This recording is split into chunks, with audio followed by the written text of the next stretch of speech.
Kasabay ng selebrasyon ng ika-60th year ng Biology Teachers Association of the Philippines o BIOTA, masayang nakiisa si Senator Win Gatchalian bilang keynote speaker sa isang makabuluhang National Convention and Scientific Session na ginanap kahapon sa Legazpi City, Albay. Sa kanyang talumpati, binigyang diin ni Senator Gatchalian ang kahalagahan ng pagpapalakas ng kalidad ng edukasyon sa bansa, lalo na sa larangan ng agham at biology. Ibinahagi rin ng senador ang mga panukalang batas at programang naglalayong suportahan ng mga guro, kabilang na ang patuloy na pagsasanay, modernisasyon ng mga pasilidad at ang pagtanggal ng spiral teaching na estilo sa pagtuturo.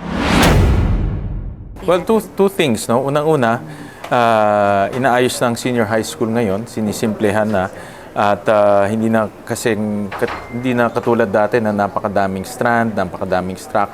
So ngayon dalawa na lang, no? Academic and tech voc. At sa tech voc hahabaan yung work immersion. So ibig sabihin yung bata magkakaroon ng mas mahabang oras magtrabaho, matuto sa trabaho at i-train yung kanyang skills. So yun ang pinakamahalaga dahil ang hinahanap ko ng mga kumpanya ay may work experience na at may skills, no? So yun ang isang reforma.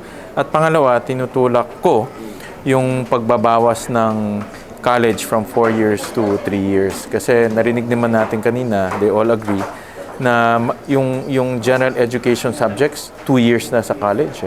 So, ibababa na yan sa senior high school para mas umiksi yung pag-aaral sa college. Ang importante kasi pagdating mo sa college, pag-aralan mo na lang specialization mo para mabilis ka mag-graduate. No? So, yun yung aming mga proposed na reforma. Yung reform sa senior high school, ongoing na yan. No? I think this coming school year, nationwide na i-roll out. Yung 3-year college, inaano pa yun, magkakaroon pa kami ng hearing para maging batas siya. Well, nagpalakpakan yung mga biology teachers dahil ang hirap ituro to no? Yung spiral kasi pa konti-konti, tinuturo nila every grade level. Ang problema natin, kulang ang science teachers natin. Kaya napapwersa minsan ang English teacher magturo ng science or ng physics magturo ng biology at hindi maganda yan sa bata dahil hindi expert ang nagtuturo ng ganun sa subject. So with this removal ng spiral, magiging discipline-based na. Dagdag pa ng senador, mahalaga ang papel ng mga guro sa paghuhubog ng susunod na henerasyon ng mga sayantipiko at mamamayan. Hinikayat niya ang mga kalahok na ipagpatuloy ang kanilang dedikasyon sa pagtuturo sa kabila ng mga hamon sa sektor ng edukasyon.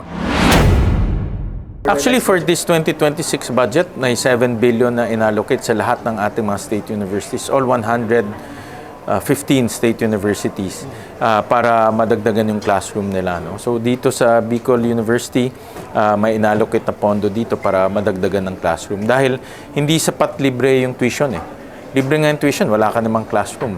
Problema rin. No? So naglagay tayo ng 7 billion para madagdagan yung classroom across the nation. No? So tuloy-tuloy na yan for the next few years para mas marami tayong estudyante maka-aral sa mga universities natin at makakuha ng college diploma.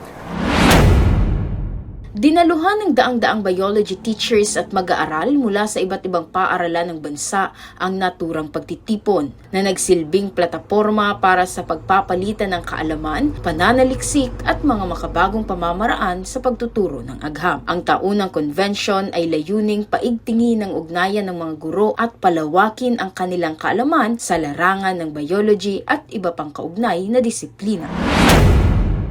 Ang BIOTA, or ang Biology Teachers Association, is the only largest assemblage of biology teachers, but we cater to the professional development of teachers, but also biology research at saka development ng ating mga students in biology. Isa kasi yung mahalagang request ng ating mga teachers, yung EDCOM report, kung saan nabibilang naman doon si Senator. So ang pinakamaganda pong makakapagbigay ng buod doon, syempre si Senator Gatchalian. Kaya nakita naman po natin, highly motivated at saka ang daming tanong ng ating mga members kay Senator. Kasi nga, ito yung mga bagay na concern ng ating mga teachers pag nagtuturo sila.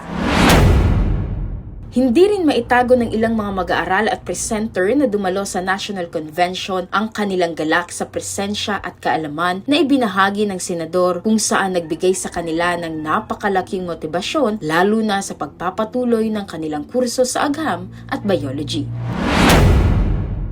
very important po yung event na to dahil it gather all the students, especially yung nasa major po namin, to have more para maging mas malawak yung understanding namin, especially sa mga nangyayari dito sa atin, sa Philippines, and how this research can impact the Filipino minds, especially the young minds. Kay Senator Win, thankful po kami dahil nakarating siya din na maganda po yung topic po dahil pinakita niya po sa amin yung kahalagahan ng biology education, and yung topic niya din po is na-enlighten po kami kung gaano po ka-importance na yung EDCOM, yung batas po na ginagawa po nila.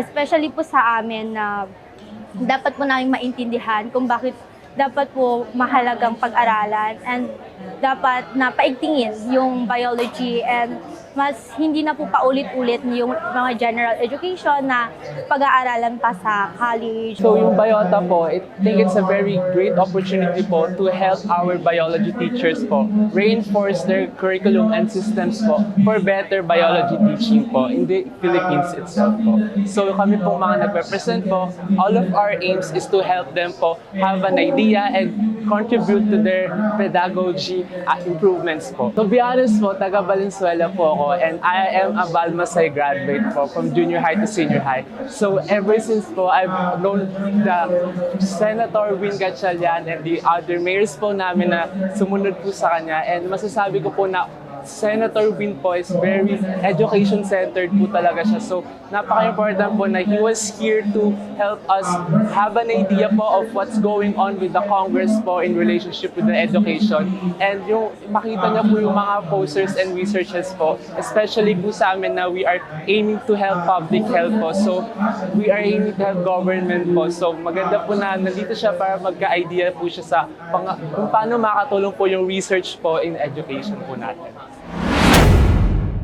Sa kabuuan, ipinangako ni Senator Win Gatchalian ang kanyang patuloy na suporta sa mga guro at mag-aaral sa pamamagitan ng mga programang magpapalakas sa kalidad ng edukasyon sa bansa. Aniya, mananatili siyang katuwang sa pagsusulong ng mas maayos at inklusibong sistema ng pagkatuto at kinabukasan para sa lahat ng mga Pilipino. Mula dito sa Legazpi City, Albay, Jane de Guzman, BH TV News.